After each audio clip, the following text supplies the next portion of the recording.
Gurudatta. Sri Akkalkot Maharaj Charitra, Chapter 5. The Master of Masters. Sri Swami Samarth is peerless among saints. The greatness of a saint can be gauged by the number of saints he had made of his disciples. Assessed by this standard, Sri Swami Samarth is peerless among saints. It is not possible to write about all those who were made by him, his veritable images, in this small book. There are as many as 25 of them, and the life of each of them would suffice a book. We shall consider just a few of them. Sri Narasimha Saraswati. The famous Vitthal Swami of Pandharpur was not only a great scholar, but also a great yogi who was ever immersed in the bliss of yoga, who can clear the doubts and difficulties that confront such stalwarts, who can save them from the difficulties which crop up in their spiritual adventure. One day he started for Akkalkot to clear off a doubt or difficulty he encountered in his spiritual endeavor at the feet of Sri Swami Samarth. The Swami was all-knowing. Even before the news of the yogi's arrival was delivered to him, he asked the Raja to get a deer skin spread in the middle of the road in front of him, saying that a great yogi was coming for his darshan. At noon, Vitthal Swami arrived at the gate of the royal palace, and standing on the deer skin that was placed there, had the darshan of the Swami from a distance. Even before the yogi spoke out his doubt, Swami Samarth recited a Sanskrit verse which explained how one of the 6 mystic centers in man called the Agna Chakra could be penetrated by a yogi's consciousness and then cast yogic glances at Vitthal Swami. At once the yogi attained the highest spiritual state called Samadhi and experienced supreme bliss continuously for 2 hours. At that time the Swami, himself in a high spiritual state called Unmani, cast his yogic glance again on the yogi and thereby brought him to normal consciousness. Then the Swami directed the yogi to go and live at Alandi. Accordingly, the yogi stayed at Alandi for 12 continuous years, spending all his time in singing and chanting the holy name of God.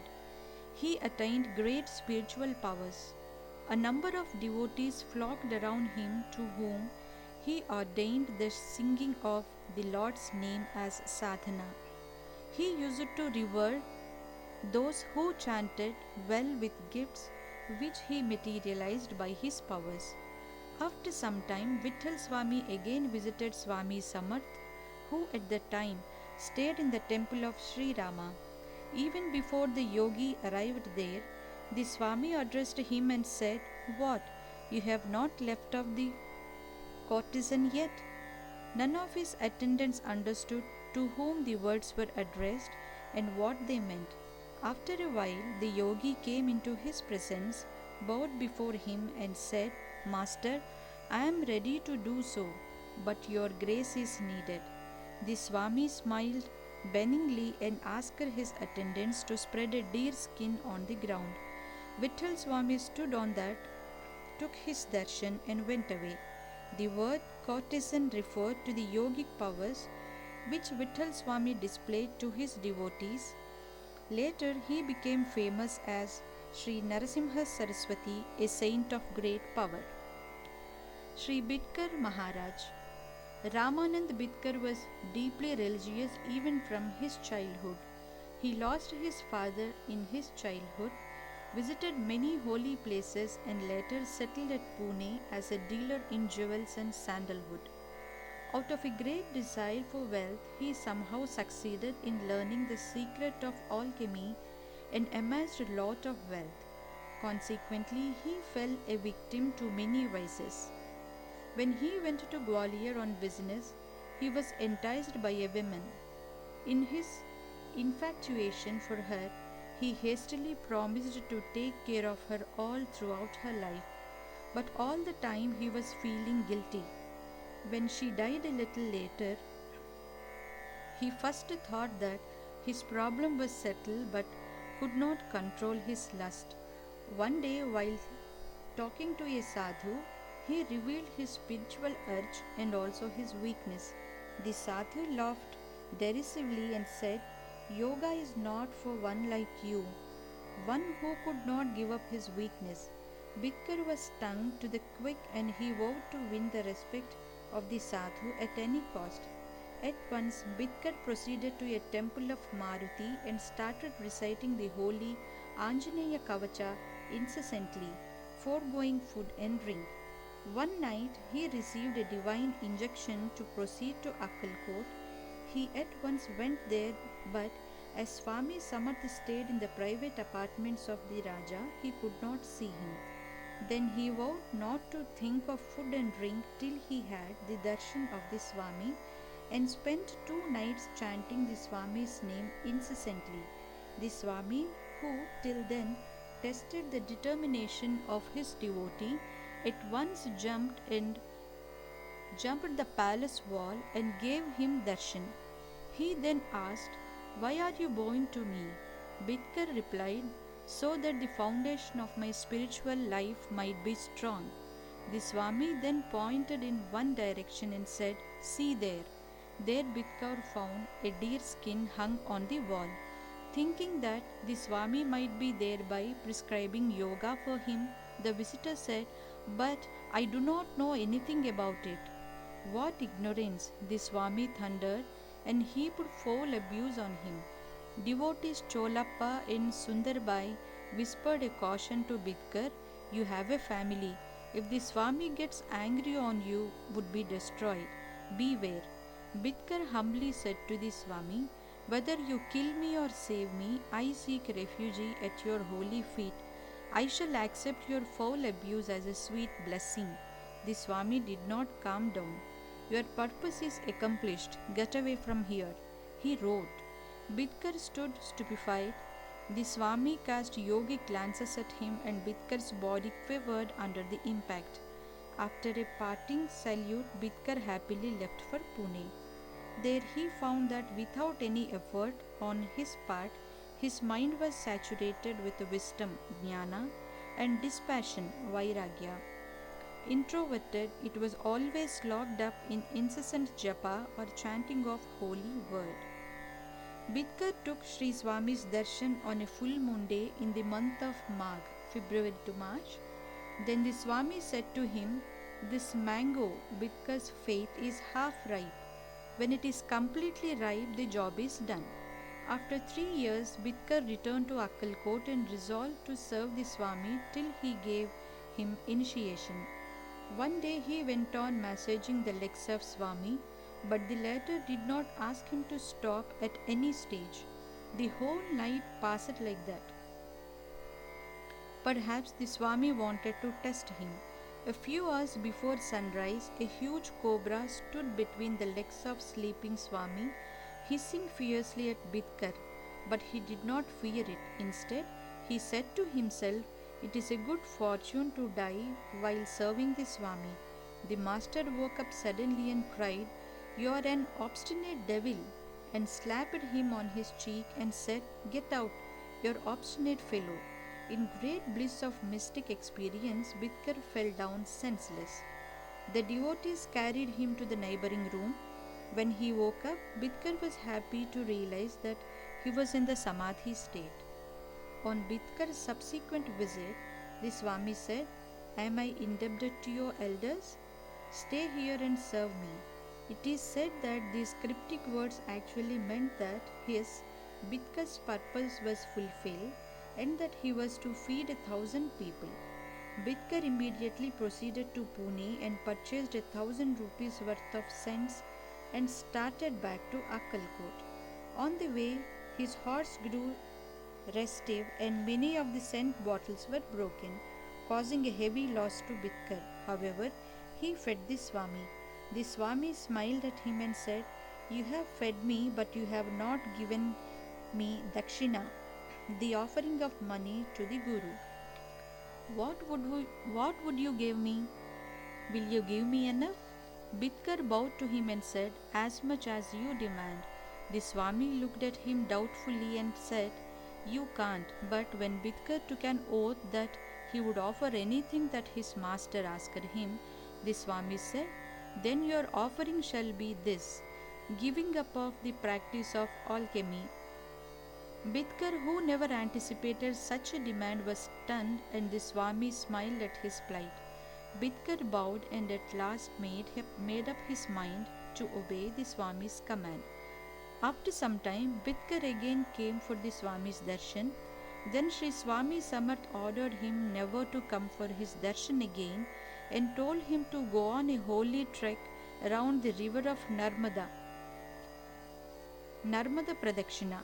Accordingly, the disciple undertook his trek and in the course of it had miraculous escapes from danger which he faced from tigers and serpents in the forest. The invisible hand of the great master has protected him all through. By the time he finished the circumambulation pradakshina of the holy river, the presiding goddess of the river granted him darshan. Besides, she also directed great saints like Sri Vasudevananda Saraswati, Sri Swami Sachidananda to bless Bidkar with their darshan. When he proceeded to the sacred place Maheshwar, he heard the news that Sri Swami Samarth had laid down his physical body. Bidkar could not control his grief. He broke down and wept like a child. That night the master appeared before him physically and said, "I did not die. I am fully alive." This incident is enough to set at rest any doubts regarding the resurrection of Christ in the Bible. After concluding his pilgrimages, Bidkar established a mutt near Pune and settled there. His profound realization and his great mystic powers made him a great saint who attained fame as Sri Bidkar Maharaj.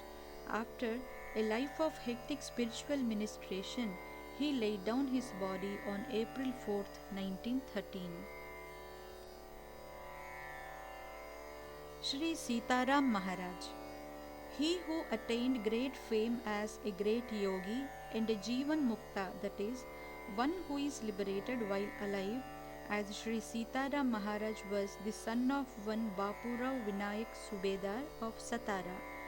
At the age of 12, he left his home to escape the inhumanity of his stepmother and came to Sri Swami Samarth.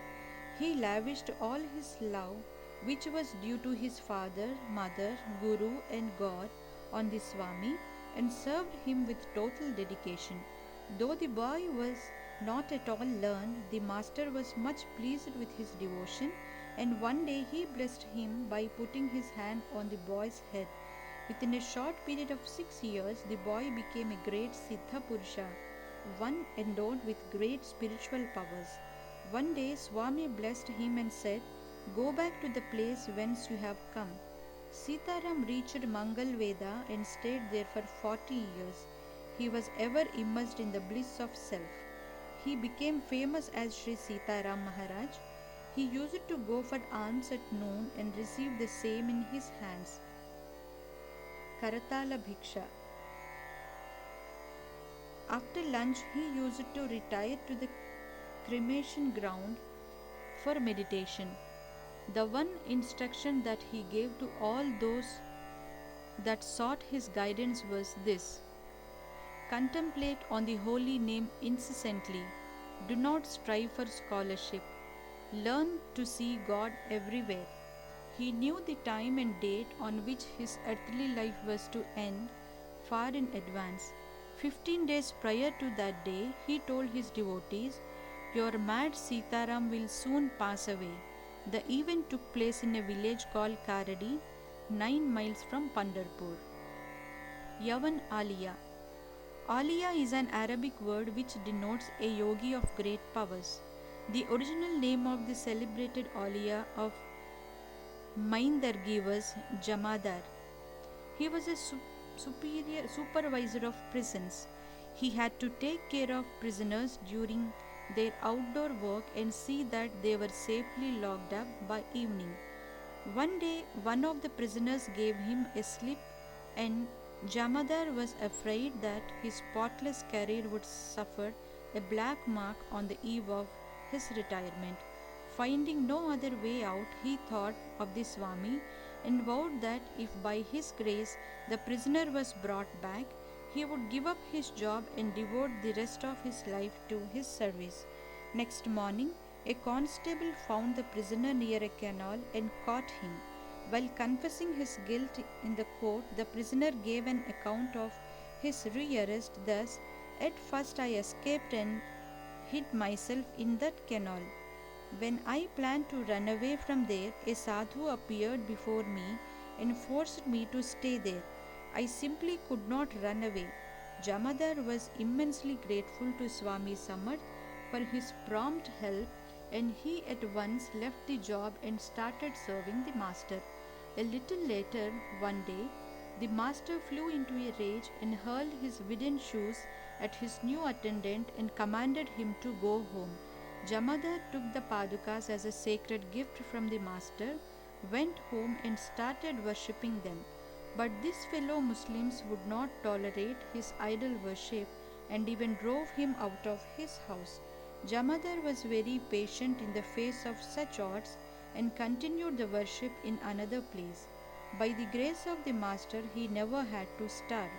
When people flocked to him for relief from sufferings, he used to give them vibhuti, the holy ash, that was consecrated by the Swami, or the dust that he picked up from under the feet of the Swami.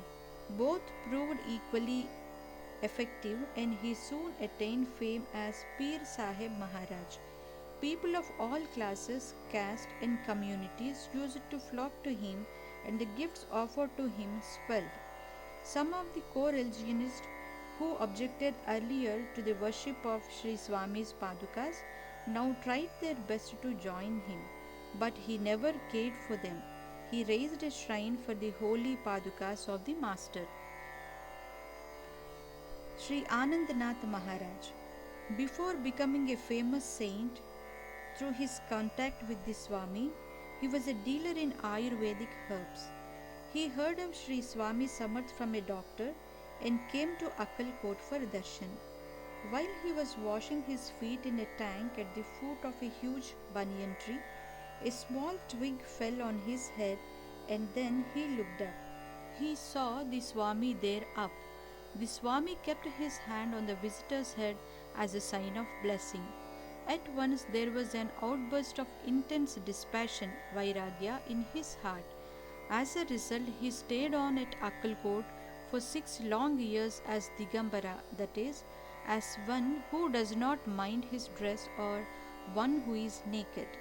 He spent most of his time singing devotional songs and chanting the Lord's name in the presence of the Swami. One day, the Swami mysteriously materialized holy padukas made of the alloy of 5 metals, panchalohas, and gave them to the devotee and ordered him to go elsewhere and establish them in a mud. Though the padukas were hardly half an inch in length, they had all the marks of the Swami's feet imprinted on them accurately. The disciple subsequently became famous as Sri Anandanath Maharaj. He established mutts at Yeola, Hodavade, and Dhavade. He enshrined the holy padukas in the mutt at Dhavade. He also composed the verses and devotional songs that are being sung even today in the daily services of Sri Swami Samarth.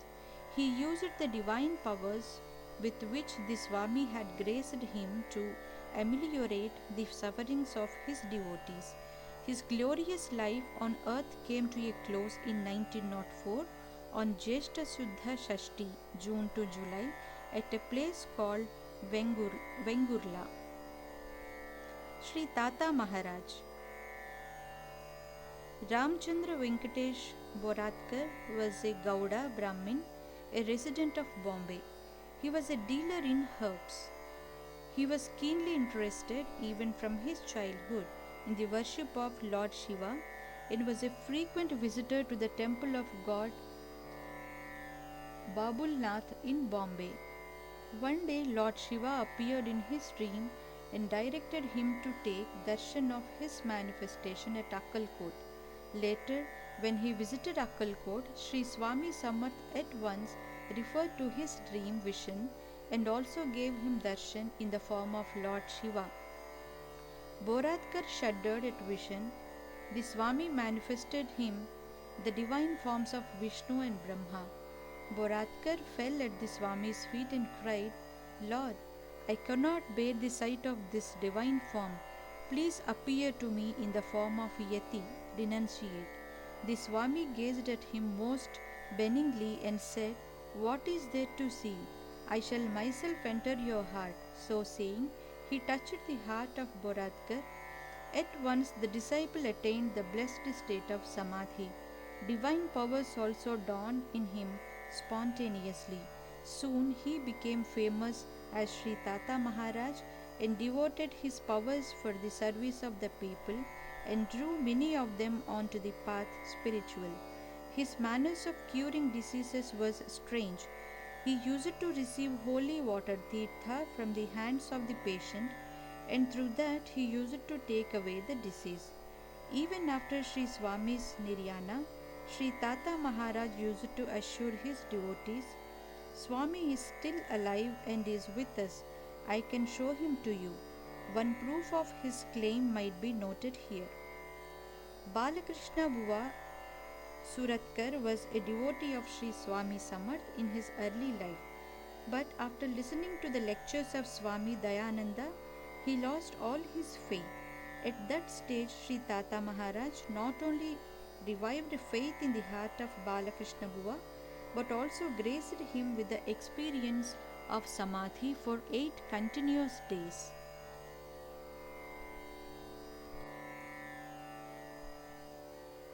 Sri Rangoli Maharaj.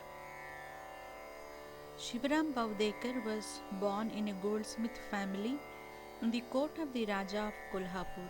When he was 8, his aunt took him with her for the darshan of Sri Swami Samarth. The Swami looked at him and asked the lady, Will you give the boy to me? And without waiting for her reply, took the boy on his lap and addressed him as Rangoli Maharaj. Then he directed him to serve the wandering saint and named Kumbhar Potter Swami who lived in the Kumbhar street. The Swami also ordered him to remain a celibate for life and to wander all over the country from Himalayas to Cape Comorin and placed an ochre robe on him.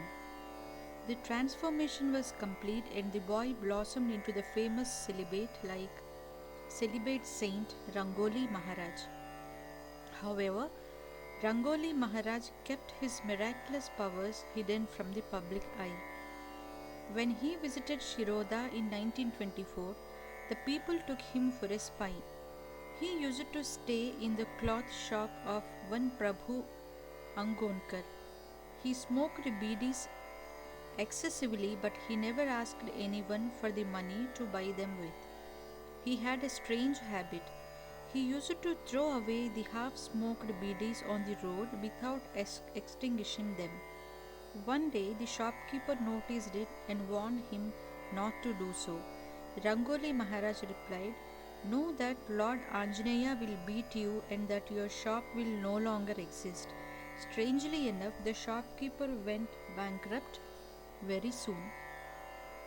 Rangoli Maharaj used to draw beautiful designs in Rangoli, which inspired intense devotion in the hearts of the onlookers. He is said to have attained Niryana in 1941. Sri Balappa Maharaj. Among all the disciples of Sri Swami Samarth, the one who is worthy of being described as his very image is Balappa Maharaj. He was a Yajurvedi Brahmin and a native of Haveri in the district of Dharwad. Before he became a saint, he was a jeweler and a money lender who enjoyed life till his 30th year. At that time, he experienced a mysterious inner transformation, left all his possessions, and went in search of Sadguru, a perfect master. He spent 3 nights in meditation at Margod near the Samadhi tomb of Sri Chidambar Dikshit and then reached Gangapur. There he spent all day in sadhana. In the evening, he begged food from the 5 houses, washed it in the river, and ate. He used to sleep at Gangapur during nights and carry on his devotions by day near the Sangam, the confluence of rivers Bhima and Amaraja. At the end of 2 months, the Lord appeared to him in a dream in the form of a Brahmin lad and directed him to go to Akkalkot. When he woke up, he found a chit by his side on which was found scribbled, "Do not be in a hurry." Balappa spent 2 more months there in penance. One night Sri Swami Samarth appeared in his dream. At once, Balappa started on his trek to Akkalkot, chanting the name of Sri Swami Samarth. He reached Akkalkot and saw the Master on the holy day of Sri Ramanavami, the day of Lord Rama's birth. Took a darshan of the Swami and stayed in the temple of Sri Muralidhar. As there was a huge crowd of devotees, Balappa could not get the consecrated gift, prasada, at the hands of the Swami. It was the wont of Sri Swami Samarth not to give prasada to those whom he wanted to retain in his service. Balappa learnt this and started serving the master by washing his spittoon. Gradually, his service extended to cooking and feeding the Swami. One day, while distributing dates to the devotees, the Swami did not give any to Balappa. Balappa felt it keenly. The Swami soon sent for him and put 2 dates in his hands. But when Balappa was overjoyed at the gift, suddenly the Swami snatched the fruits from his hand and ran away. Tears of disappointment stood in Balappa's eyes. Later, one day, Sri Swami Samarth took out sugar candy from his mouth and gave it to Balappa, who at once ate it to avoid any possible disappointment. The Swami burst out laughing at the sight of it. One day, as usual, when Balappa bowed to Swami before sitting for meditation, the thought passed in his mind that he was not able to meditate properly. The Swami at once slapped him forcefully on his back, and all his mental wavering stopped. Henceforth, the Swami bestowed special attention and care regarding Balappa's sadhana at every step. One day, the Swami gave him a rosary of tulasi beads. As the time of his nirvana approached, the Swami specially sent for Balappa and gave him his own ring and the garland of Rudrakshas and a shirt which he was wearing. Finally, he gave him Atma Padukas which he materialized from his mouth and told Balappa to enshrine them in a mat and asked him to live under an Audumbar fig tree. Then the Swami blessed him by keeping his hand on Balappa's head and said, "I am giving away all my powers and authority to you." When Balappa was searching for a place suitable for meditation, Sri Anjaneya appeared to him and directed him to a proper place. In accordance with the Swami's orders, Balappa established a mutt in which he enshrined the Padukas given to him by the Swami. After the Nidhyana of Sri Swami Samarth, Balappa continued his mission of guiding people on the spiritual path for 32 years. At the time of his Nirvana, Balappa Maharaj made his disciple Sri Gangadhara Maharaj his successor. The latter was succeeded by Sri Gajanan Maharaj, who is now the head of the mutt, a Sadguru in his own right. Sri Gajanan Maharaj was born in a rich family at Raipur. His father, Sri Shivananda Swami, was a great Siddha Purusha, perfect being, and was considered to be a manifestation of Lord Shiva. His Samadhi is situated at a place 2 miles from Akkalkot. Today, his descendant Sri Gajanan Maharaj is considered to be a great Sadguru. This book was blessed by Sri Gajanan Maharaj on the holy Vijayadashami day in 1973. The son of Sri Swami Samarth or Sri Swami Sutta. One Govindrao, a rich man and an employee in the Bombay municipality, went to Gangapur in 1868 on the pilgrimage accompanied by a Brahmin cook. There his devotees were crowned with success, and Lord Datta appeared to him in a dream and told him, "My real form is in Akkalkot, go there." Govindarao immediately went there to see Sri Swami Samarth. Every day he used to offer the food cooked by the Brahmin to the Swami. One day the master told him, "Take this food to the outskirts of the village and give it to the fakir and his dog which you find in the mosque." Accordingly, Govindarao went to the mosque and found there a fakir and a dog. He served the food to them and returned to Swami Samarth with a small piece of roti and a little porridge left in the vessels. Swami Samarth told Govindarao to take the remaining food as prasada, but the latter hesitated to eat it because he considered the fakir and the dog unholy. The Swami got wild and said, "Your devotion has not yet ripened. Stay here and worship the Padukas." However, the Brahmin cook eagerly took the prasada and ate it. The Swami was much pleased with him and said, "Go to Bombay, you will get 10,000 rupees." The Brahmin was overjoyed and at once proceeded to Bombay and started searching for the money in roadside dustbins. One morning, when he stood by a dust heap, a lady beckoned to him from a nearby house and handed him a bundle of 100 rupees notes. She gave him 10,000 rupees as Gupta Dana, or a secret gift, which is customary in some families in Maharashtra and a necessary sequel to the demise of a dear one.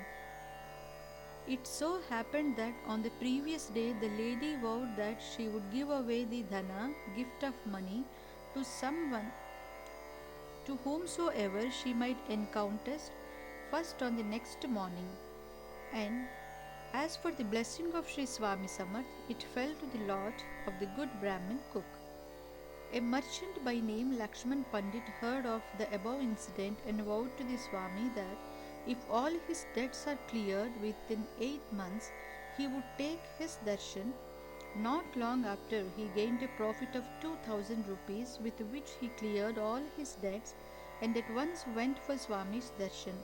Another employee in the Bombay municipality by name Haribau also accompanied him. When the three visitors, the Brahmin cook, Lakshman, and Haribau, stood before him, Sri Swami Samarth looked at Lakshman, smiled, and said, "There was loss in business, and again there was profit after taking a vow." Then, after a little pause, he roared, "Get out, you rogues!" Strangely enough, merely on hearing these words of the Swami, all the three visitors experienced the exalted spiritual state of Samadhi. Later, when they regained normal consciousness, the Swami said to Lakshman, "Tie up your turban." To the Brahmin cook he said, "Go to the bazaar, get a new dhoti and tie it around your head." The Swami pulled Haribau by his hand and said, "Give up your occupation. Come and live here as my child. Get purer and purer and draw close to me." Haribau could not understand the import of the Swami's words and asked him for elucidation. Without answering him, Swami simply said, "Get silver padukas for me."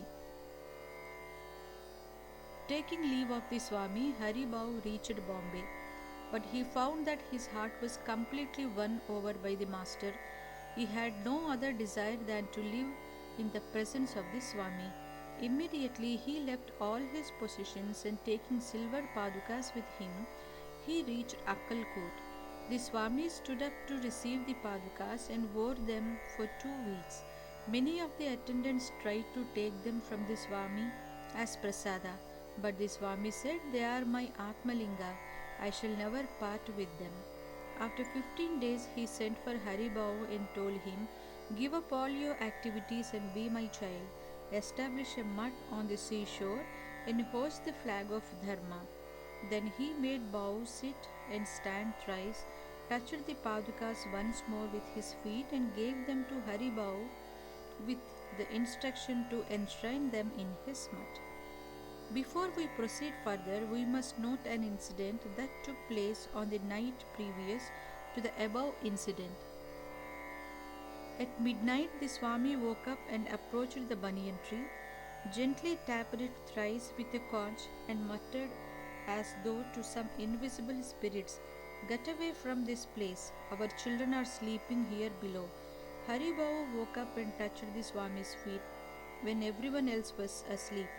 The Swami whispered something in his ear, gave him all the proper insignia of sannyasi, such a long sleeved shirt, and told him to give up the life of a householder.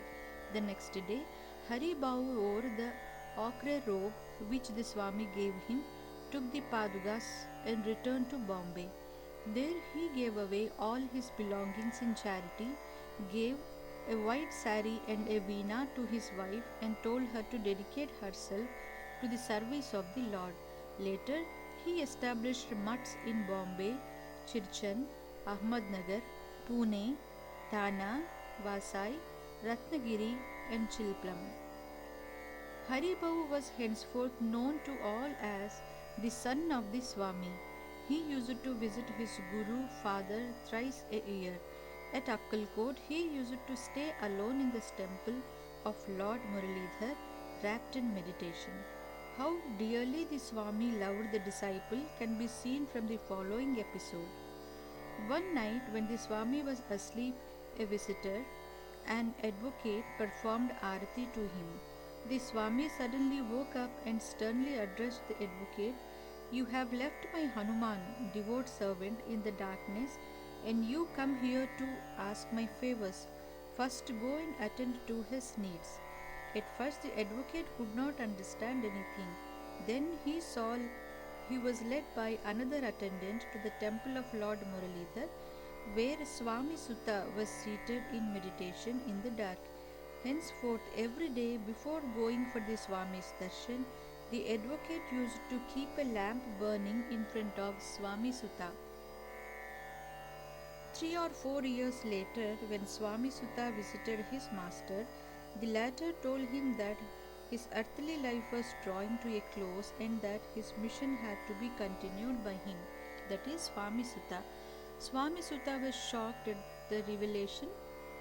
Even on his way back to Bombay, he felt a deep longing to give up his body even earlier than his Guru. Immediately he fell ill. On hearing the news, Sri Swami Samarth sent two devotees, Sri Pada Bhatt and Krishnappa, to fetch Swami Sutta to him. The latter guessed what his master wished to tell him and so refused to go with them. He was unbudging even after a second summon from his master.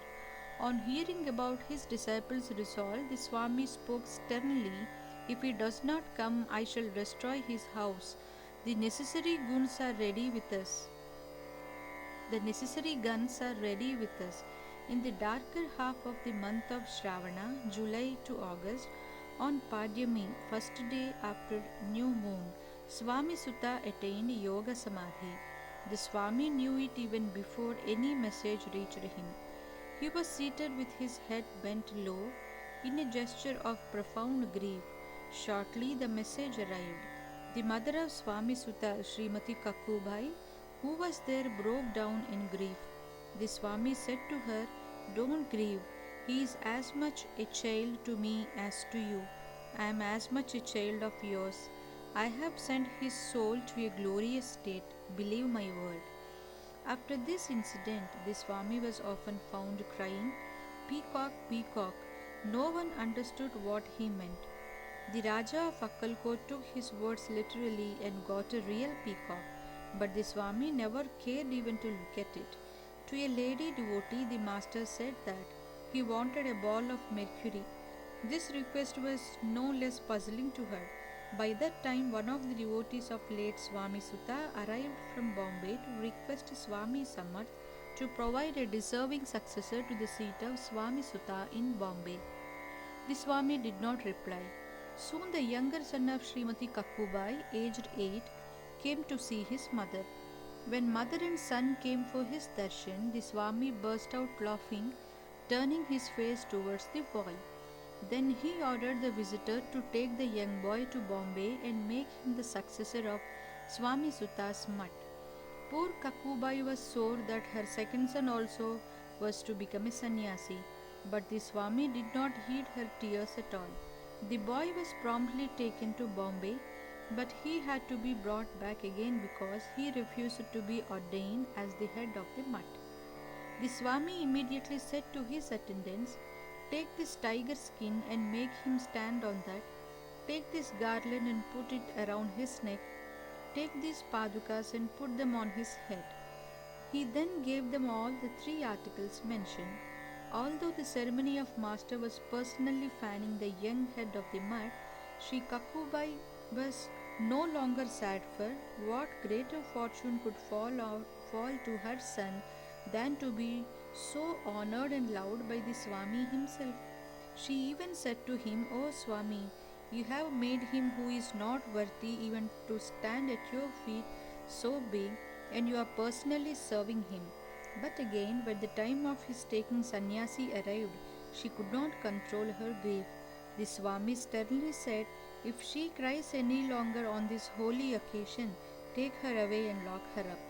The ceremony went on strictly according to Swami's directions, but one fact struck everyone with wonder. The moment the master's padukas were kept on the boy's head, his attitude suddenly changed, and henceforth he welcomed all the proceedings. Perhaps such ought to be the spiritual transformation which is to be effected in all religious rites, like the Brahmopadesha of Hindus and the baptism of the Christians, and so on. Otherwise, how could they be referred to as the second birth, Dvija, or being born again?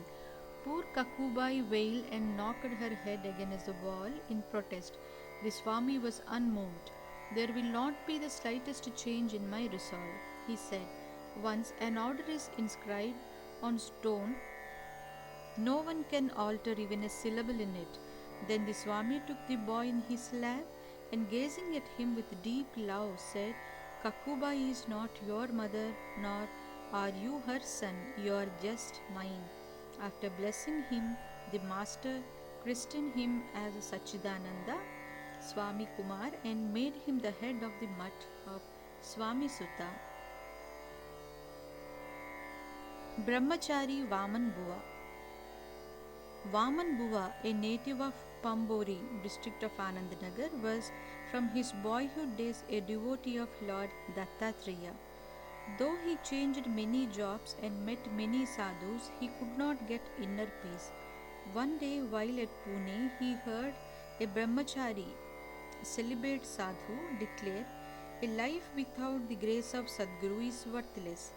He immediately asked the brahmachari whether he met any Sadguru himself. The latter replied, "Go to Akkalkot. Lord Datta himself is there in human form." The Vaman Buva started on his journey in the year 1861, 1783 Saka year.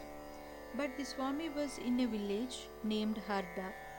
Though he approached the village, he could not enter it because the nearby rivulet was in flood. So he prostrated to Swami from a distance only. But to his wonder, the saint easily walked across the river, came to Vaman Buva and said, "Serve me, be established in Brahman, surrender your possessions to me." At once Vaman Buva threw away all his clothes and belongings and just wore a kaupina, codpiece. The Swami then gave him an ascetic's water container, Kamandalu. Later, Vaman Buva used to visit the Swami twice or thrice a year. In 1871, circa 1793, during the pilgrimage, Vaman Buva visited the shrine of his family goddess Saptashringi. At the end of worship, Vaman Buva requested the priest to give him pan, beetle, that was placed between the lips of the idol in the temple. But the priest refused to comply with his absurd request. Vaman Buva then bowed to the goddess and addressed her thus mentally, "Mother, if your grace is on our family, may the pan come to me." At once the pan fell in his palms to the amazement of the priest and the others. Later, Vaman Buva took the water of the holy Godavari to Pandharpur and bathed the Lord's feet with it. At that moment, he clearly saw Sri Swami Samarth in the place of Sri Panduranga's idol.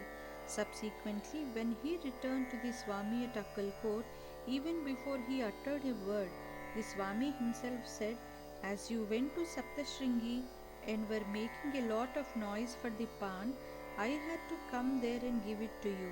I have also received the holy Godavari water that you offered at Pandharpur. Yet the pot, head or the heart of the devotee is still only half baked, without running here and there. Henceforth stay at one place immersed in supreme bliss." This confirmed to Vaman Buva that the Swami was the Lord Datta himself, so he stayed along in the saint's company. In 1876, Vaman Buva fell ill and suffered from severe cough, motions, piles, and such other diseases which defied all treatment. He wrote a letter to the Swami about this, but there was no reply. At last, unable to bear the suffering any longer, he tried to commit suicide by jumping into a deep tank named Sursagar. But at the precise moment he felt he was held back by someone from behind, and when he turned back, he saw the Swami himself standing behind him. After gazing at him for a moment in the silent disapproval, the Swami slapped him twice and said, "Where can you escape while there is still some karma to be reaped by your body? Why are you angry with me? Instead of trying for spiritual realization, Samadhi, why are you running for a watery grave?" Then he took Vaman Buva to his mother and brothers, and with a final assurance, "Don't fear, be calm. If you behave like a madman, I shall show you." The Swami disappeared. Soon Vaman Buva regained his health and went to Akkalkot to see his Guru. Immediately on seeing him, the master said, "Oh, is it that you tried to commit suicide by jumping into a tank? Your life too would have been as useless as that tank." And holding his belly with both hands, he laughed loudly. In 1901, Vaman Buva took formal sannyasa and, meditating on the holy name of the Master, left his mortal fame. Sri Krishna Saraswati alias Kumbhar Saraswati. Kumbhar Swami. A pious couple prayed to Lord Dattatreya for a long time for progeny. One night the Lord appeared to them in a dream and assured them, "I shall be born in your house." The one who was to attain great fame as a Jivan Mukta, as Sri Krishna Saraswati was their divine child. He was born in 1835 on Magha Krishna Panchami, fifth day in the darker half of the February to March. Even in his boyhood, he was taken by his parents for the darshan of the Swami of Akkalkot. On seeing the boy, the great master at once rose up and led him by the hand into the nearby jungle. There he sat on a huge stone and spoke thus to the boy who was seated at his feet: "You are part of me, you are born to do good to others," and then blessed him. At once the boy experienced deep samadhi for 7 days. On the 8th day, the Swami lovingly passed his hand over the boy's head and restored him to worldly consciousness. Then the Swami ordered him to live at Kolhapur, assuming the life that befits a Jivan Mukta, that is, the free life of a madman, a child, and a possessed man. Balonmatta Pichacha Vritti. For some time, the young saint Sri Krishna Saraswati continued to serve his master at Akkalkot. One day, the Swami said, "Why has not your Brahmin turned up yet?" Nobody could understand the significance of his words, but in a few days a Brahmin did turn up. He was suffering from incurable white leprosy. He first resorted to the service of Lord Dattatreya at Gangapur as his only hope. There he received the divine guidance that he should go to Akkalkot.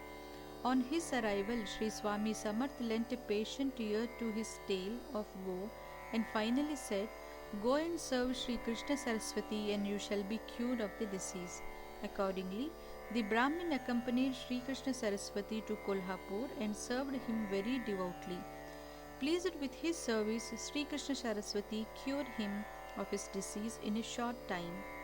In his powers and attainments, Sri Krishna Saraswati closely resembled the Swami. As the Swami already said, he was a part of the Swami. There is another piece of evidence to prove that. Once a Brahmin vowed to offer milk sweets to the Swami if he was blessed with children, but which with the passage of time he forgot all about the vow, though his wish was fulfilled. By the time he again remembered it, the Swami already left his earthly abode.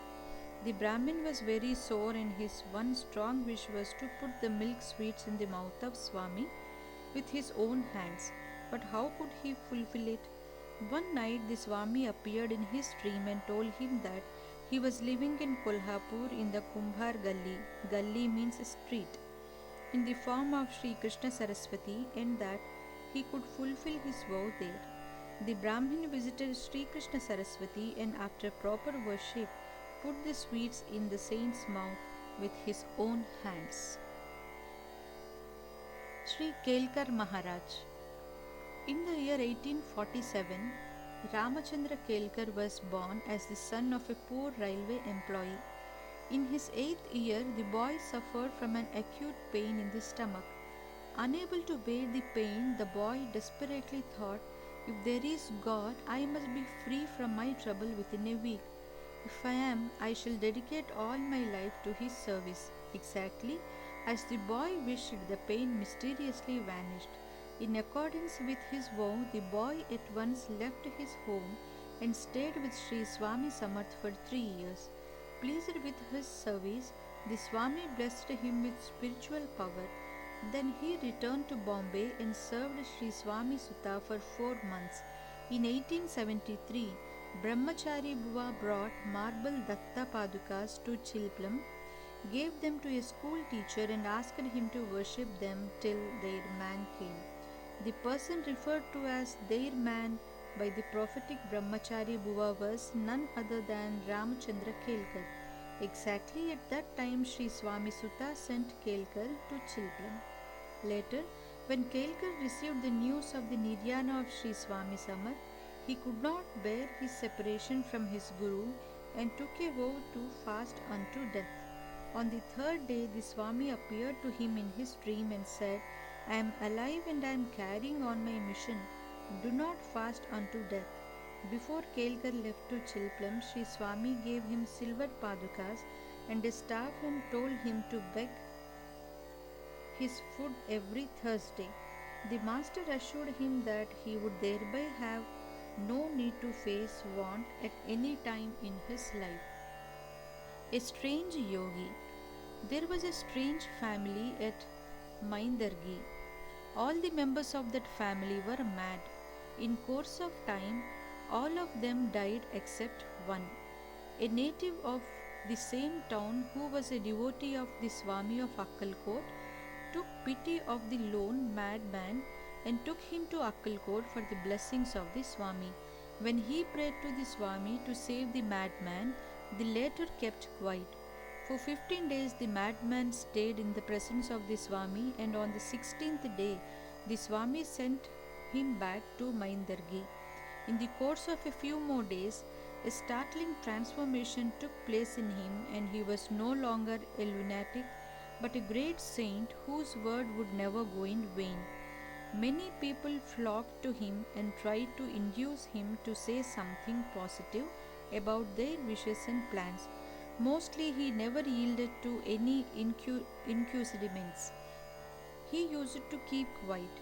One day, a supplicant was vexed with his silence and cried, "What do you lose by saying yes to my wish? Don't you like to see my plans succeed?" The saint replied that if he spoke recklessly, the Swami of Akkalkot would thrash him and skin him. However, the strange yogi did a lot to alleviate the suffering of the people. Yashwant Rao. Once Sri Swami Samarth gave a salagrama, a sacred stone found in the river Gandaki, to one Yashwantrao Dev, who was a Mamlatdar, and asked him to worship it. In a short time, Yashwantrao became a great saint. His samadhi can be seen at Nashik even today. Besides the large number of saints that the Swami had moulded, his unique spiritual state was acknowledged even by other celebrated saints of his time. We shall note a few of them. Sri Vasudevananda Saraswati alias Tembe Maharaj was considered as a manifestation of Lord Dattatreya by his many devotees. One day, a devotee by name Bhavdekar wanted to perform a great yajna Vedic ritual in his presence at Narasimhavadi. Tembe Maharaj heard his wish and said that either it should be performed in the presence of Sri Swami Samarth of Akkalkot, who was Lord Dattatreya himself, or it should be performed at Narasimhavadi only after taking his Sri Swami Samarth's consent and blessings. Baba Sabnis was the devotee of Sri Manik Prabhu, the third incarnation of Lord Datta according to popular reckoning. A few days before his Niryana, Sri Manikya Prabhu told Baba Sabnis, Sri Akkalkot Swami is the avatar of Lord Dattatreya himself. He is your Guru. Henceforth, Baba Sabnis dedicated himself to the service of Sri Swami Samarth. Jai Guru Datta.